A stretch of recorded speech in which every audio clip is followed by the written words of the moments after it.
15 देशों की यात्रा, 16 देशों की यात्रा, 50 से ज्यादा सैकड़ों कवि सम्मेलन किए होंगे, लेकिन मेरा अपना अनुभव है कि इस प्रकार का कार्यक्रम जो सामान्य रूप से नहीं हो पाता है, इसके लिए खुशहाली संस्था जो है उसके सभी पदाधिकारी कहीं बधाई के पात्र हैं कि उन्होंने इतना बड़ा प्रयास अपने गुरु को समर्पित किया है। तो ये बड़ी बात होती है। और इसमें जो देश के लघु प्रतिष्ठित कवि जिनको हम जानते हैं, पद्मश्री सुरेंद्र शर्मा जी हो गए, पद्मश्री अशोक चक्रधर जी हो गए, डॉक्टर हरिओम पवार जी हो गए, डॉक्टर वसीम बरेली जी हो गए, अरुण जैमिनी जी हो गए, अंजुम रहबर हो गए, अनामिका अंबर जो आजकल काफी पॉपुलर हैं हिंदी कवि सम्मेलनों के जगत में। उसके अलावा बहुत सारे नाम और भी हैं, दिनेश रघुवंशी हो गए, ताहिर फराहार हो गए, और राजेश रेड्डी जी बड़े शायर हैं वो भी।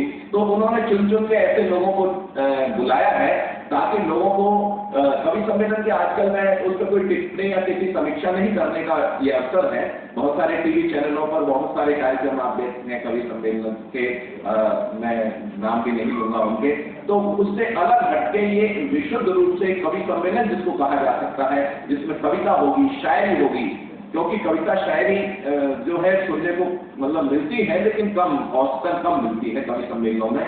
तो ये कवि सम्मेलन अपने आप में बहुत विशेष कवि सम्मेलन होने जा रहा है, जिसमें कि देश के बहुत सारे बड़े कवि आ रहे हैं और उनके शायरों के, कवियों के माध्यम से मुझे लगता है कि यहाँ पॉलिटिक्स के इतर जो साहित्य संस्कृति का, समाज का उत्थान, समाज में जागरण लाना, संवेदनाओं की बात करना, लौकिक परंपराओं की बात करना, ये बहुत सारे विषय हो सकते हैं। कवि सम्मेलन के माध्यम से जनता के जो श्रोता हैं उनके मन तक पहुंचेंगे। और आजकल सोशल मीडिया का दायरा इतना बड़ा है कि यूट्यूब चैनल से, फेसबुक से, इससे उधर से उसका विस्तार बहुत दूर तक होगा, ऐसा हमारा मानना है। और हमारे प्रोफेसर भीमसेन सिंह जी जिनसे बहुत पुराना परिचय हमारा भी रहा है, लेकिन उनका जो स्वरूप अभी हमको पता चला है, मुझे भी व्यक्तिगत रूप से, वो प्रभावित करने वाला है कि संघर्ष जो होता है जीवन में वो कहीं ना कहीं बहुत किस रूप में निकल कर आएगा, संघर्ष, संवेदना, भावना, समर्पण, उसको लेकर ये सारा कुछ विषय रहा है। तो मुझे लगता है कि जो लोग जिनको मिल गया है मटेरियल वो निकल लिए हैं, और बाकी कुछ और विषय कहना है आप सभी से अनुरोध है कि अपने समाचार पत्रों में या इलेक्ट्रॉनिक जो भी चैनल्स हैं उनमें इसको बहुत ही विधिवत, जो आपको लगता हो जस्टिफाइड है, तो उस हिसाब से अपना स्थान दीजिएगा ताकि लोगों तक पहुंचे बात कि एक ऐसा विशेष कार्यक्रम हुआ एक आपाधापी के वातावरण में। और हालांकि चुनाव आचार संहिता का वो चल रहा है, चुनाव की तैयारियां चल रही हैं, लेकिन ये इतर बिल्कुल साहित्यिक सांस्कृतिक कार्यक्रम होगा ऐसा हम आपको विश्वास दिलाते हैं और जनमानस को भी विश्वास दिलाते हैं। खुशहाली फाउंडेशन के बारे में हमारे प्रभांशु जी जो महामंत्री का दायित्व निभाते हैं, उनसे मैं आग्रह करूंगा क्योंकि सारी तैयारियां इनके माध्यम से हो रही हैं, तो ये भी अपने भाव, अपने विचार आपके मन तक पहुंचाए, मैं आग्रह करता हूं भाई प्रभांशु जी से। केवल नमस्कार आप सभी को। मेरा नाम डॉक्टर प्रभांशु ओझा है। मैं दिल्ली विश्वविद्यालय के मुमताज कॉलेज में असिस्टेंट प्रोफेसर हूँ और इस संस्था का महासचिव हूँ। कबीर ने कभी लिखा था कि राम नाम के पट करे देवन को कछुनाए, का लय गुरु संतोषिए हौस सही मन माए। अपने गुरु को हम कभी भी कुछ भी दे करके उसका ऋण उतार नहीं सकते हैं। उससे हम कितना ज्ञान प्राप्त कर सकें, कितना कुछ ले सकें, हमेशा मन में यही भाव होता है। तो मेरा ग्रेजुएशन किरोड़ी मॉल कॉलेज से रहा। ऐसे कई जनरेशन हैं जो प्रोफेसर भीमसेन जी के विद्यार्थी रहे और उनका व्यवहार एक प्राचार्य के इतर एक व्यक्ति के रूप में दूर दराज से, खासकर के ग्रामीण क्षेत्रों से आए हुए विद्यार्थियों के लिए, हम लोग सब कुछ भी नहीं थे, दिल्ली आए थे, गले सर में दिल्ली बैठे थे। भीमसेन जी ने जो स्नेह दिया, आज हम सब विद्यार्थियों ने तय किया कि वो 75 वर्ष के हो गए हैं। तो इस गुरु शिष्य परंपरा को हम जागृत करें। अपने गुरु के हमने तय किया कि ऐसे अवसर पे वो क्या कर सकते हैं, तो हमें लगा कि साहित्य ही ऐसा माध्यम है जिससे हम जन जन तक पहुंच सकते हैं। तो उसमें अच्छे अच्छे शायर आ रहे हैं, बहुत ही बेहतरीन कवि आ रहे हैं, और मैं सूचित करना चाहता हूं कि किसी भी तरीके का यहाँ रजिस्ट्रेशन शुल्क नहीं है जो भी आना चाहते हैं कवि सम्मेलनों के श्रोता, क्योंकि साहित्य असली मायनों में कवि सम्मेलन एक प्रमुख माध्यम है। आमतौर पर मैं भी हिंदी साहित्य का असिस्टेंट प्रोफेसर हूँ, आमतौर पर साहित्य को हम अकादमिक जगत में सीमित कर देते हैं, सेमिनार में, कक्षाओं में। असली जनता तक कैसे कविता पहुंचे, कवि सम्मेलन उसके बहुत बड़े माध्यम होते हैं। तो एक ये भी भाव था कि उस परंपरा को जागृत किया जाए, और किसी के लिए कोई शुल्क नहीं है, पूरी दिल्ली के सभी लोग आमंत्रित हैं, बस एक वैलिड पहचान पत्र रखना है। सभी के लिए जो है सभी भोजन पर भी आमंत्रित हैं कार्यक्रम के बाद, ये भी निःशुल्क है पूरी तरह से। तो ये कार्यक्रम दिल्ली विश्वविद्यालय के मल्टीपर्पज हॉल में हो रहा है, जो कि बहुत बड़ा हॉल है दिल्ली विश्वविद्यालय का। विश्वविद्यालय मेट्रो स्टेशन के करीब है, आप सब वहां पर साझा आमंत्रित हैं। इस कार्यक्रम के कवियों के बारे में आदरणीय गजेंद्र सोलंकी जी ने जानकारी दे दी, जो कार्यक्रम का संयोजन और संचालन कर रहे हैं। इस कार्यक्रम में जिनका सानिध्य प्राप्त होगा, आप परम पूज्य गीता मनीषी महामंडलेश्वर ज्ञानानंद जी महाराज हैं। कार्यक्रम के मुख्य अतिथि प्रोफेसर बलराम पाड़ी जी हैं, जो डीन ऑफ कॉलेजेस हैं दिल्ली विश्वविद्यालय के। जस्टिस विजेंद्र जैन जी हैं, जो माननीय पूर्व मुख्य न्यायाधीश हैं दिल्ली तथा पंजाब एवं हरियाणा उच्च न्यायालय के। श्रीमान दयाशंकर सिंह जी हैं, आप माननीय परिवहन मंत्री हैं उत्तर प्रदेश सरकार के। अध्यक्षता कार्यक्रम की प्रोफेसर रजनी अब्बी जी करेंगी, जो कुलानुशासक हैं डॉक्टर दिल्ली विश्वविद्यालय की। स्वागताध्यक्ष प्रोफेसर रमा जी हैं, आप प्राचार्य हैं हंसराज कॉलेज की। प्रोफेसर राजेश सिंह जी विशिष्ट अतिथि हैं कार्यक्रम के, आप चीफ लाइब्रेरियन हैं दिल्ली यूनिवर्सिटी के। श्री अनूप लाठर जी जनसंपर्क अधिकारी हैं दिल्ली विश्वविद्यालय के और चेयरपर्सन हैं सांस्कृतिक परिषद दिल्ली विश्वविद्यालय के। कवियों का नाम भी मैं जल्दी से एक बार पढ़ दे रहा हूँ।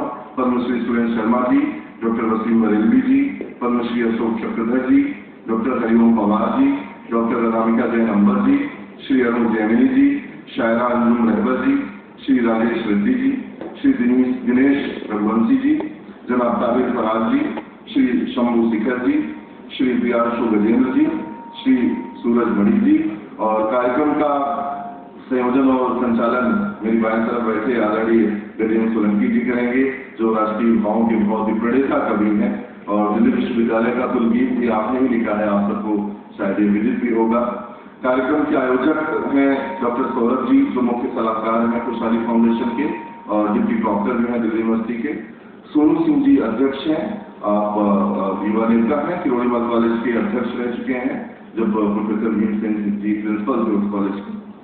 अभिषेक सिंह जी निदेशक हैं खुशहाली फाउंडेशन के, और मैं डॉक्टर प्रभांशु ओझा खुशहाली फाउंडेशन का महासचिव हूँ और किरोड़ीमल कॉलेज छात्र संघ का महासचिव रह चुका।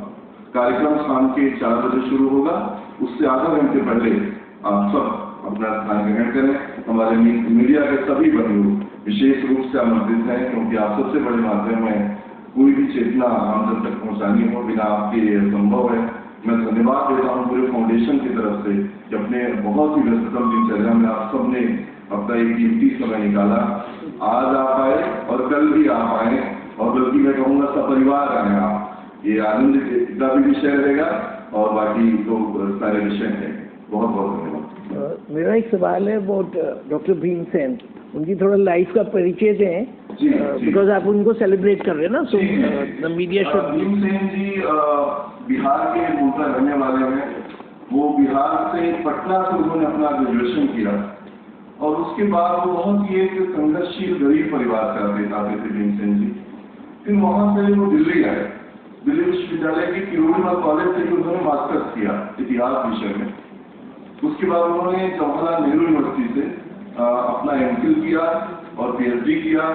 भीमसेन जी वो व्यक्ति हैं जो जवाहरलाल नेहरू विश्वविद्यालय में छात्र रहते हुए उन्होंने आंदोलन किया, और जो वहाँ पीएचडी कर रहे स्कॉलर थे, अगर वो शादीशुदा है तो उनके लिए अलग से क्वार्टर अलॉट किया जाए, ये बहाल करवाने वाले भीमसेन जी ही थे। आप उस समय के अखबारों की क्लिपिंग वगैरह में हमने उनके जीवन पर जो स्मारिका निकाली है, हमने शेयर भी की है। तो एक बहुत ही उन्होंने, और मजेदार बात यह है कि विद्यार्थी इतिहास के रहे और उनके पीएचडी का विषय रीतिकाल रहा। हिंदी साहित्य का जो एक रीतिकाल का समय था, वो कैसे हिंदी साहित्य को उसमें बदला, क्या उसका इतिहास रहा, इसके उन्होंने अपनी पीएचडी की। और सत्यवती कॉलेज में वो असिस्टेंट प्रोफेसर बन के उन्होंने अपने अकादमिक यात्रा की शुरुआत की, और सत्यवती कॉलेज के प्रिंसिपल भी बने। उसके बाद किरोड़ीमल कॉलेज, जिस कॉलेज से उन्होंने अपने एमए की पढ़ाई की थी, उस कॉलेज के प्रिंसिपल रहे और बहुत लंबे समय तक प्रिंसिपल रहे वो। और वही वो पहले व्यक्ति थे जिन्होंने अमिताभ बच्चन जब पास आउट हो गए किरोड़ीमल कॉलेज से, पहली बार अमिताभ बच्चन को मेरे ख्याल से शायद 2000 का समय 2000 था वो, तो 2000 में उन्होंने अमिताभ बच्चन को किरोड़ीमल कॉलेज में बुलाया और अमिताभ बच्चन बहुत भावनात्मक भी हुए, अपने हॉस्टल रूम में गए। तो उनको पहली बार किरोड़ीमल कॉलेज आमंत्रित करने वाले जो थे वो किरोड़ीमल के पूर्व प्रचारक प्रोफेसर भीमसेन जी थे। हर व्यक्ति के जीवन में उतार चढ़ाव आता है, उनके जीवन में भी कई उतार चढ़ाव आए, संघर्षशील यात्रा रही। इन सबसे इतर वो बहुत अच्छे व्यक्ति थे। जैसे होता है ना आमतौर पर प्रिंसिपल्स की जो इमेज बनाई गई है खासकर फिल्मों में, एक विलेन की तरह, वो ऐसे बिल्कुल नहीं थे। गार्जियन की तरह वो डांट भी दिया करते थे, कभी हम बच्चों की जेब में पैसे नहीं है फीस के वो खुद भर भी दिया करते थे, और बहुत ही मतलब स्नेहशील व्यक्तित्व उनका। यही कारण है कि आप देखें कि एक हम ऐसी भी दुनिया देख रहे हैं कि जो स्वार्थों से भरी है, कि जब तक जिससे काम है लोग उसके आगे पीछे घूमते हैं, लेकिन वो 75 वर्ष के हो गए हैं और इतने जनरेशन के विद्यार्थी उनसे जुड़े हुए हैं स्वार्थ नहीं होकर। तो आप समझ सकते हैं कि कितना बड़ा जुड़ाव है।